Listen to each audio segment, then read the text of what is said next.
Here we have a 2014 Audi SQ5 Quattro TDI. Now this vehicle comes with the 20-inch alloy wheels, all in excellent condition. We also have the black brake calipers just behind. We have the blue metallic exterior paintwork, the SQ5 badging just there on the front grille. Round to the passenger side, you find that we have the side steps along the bottom, colour-coded door handles. We also have the silver door mirrors, brush metal trim around the windows. We also have the brush metal roof rails as well up top. We have the panel glass roof, which is currently closed as it is raining. We have the shark fin antennae and the rear spoiler.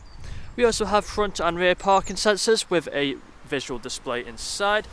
We have again more SQ5 badging on the rear tailgate, along with the quad tip exhaust and the rear diffuser. And walking back round to the driver's side, you find this vehicle is free from any major marks, dents or scratches.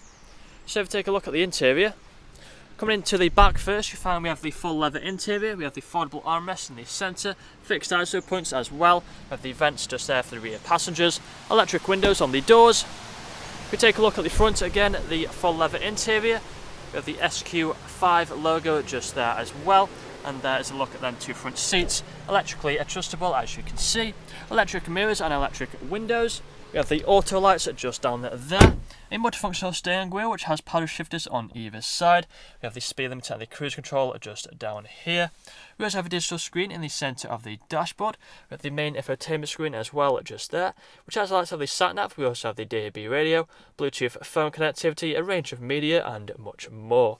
Climate control just down there. Nice carbon fibre trim as well in the centre. Looks very nice and sporty. Two good sized cup holders. We have the leather armrest. Open that up for extra storage. But that's all I'm going to show you guys today. Once this vehicle gets a full valid, we'll do a more in-depth video. If you'd like to find out more, then please check out the website.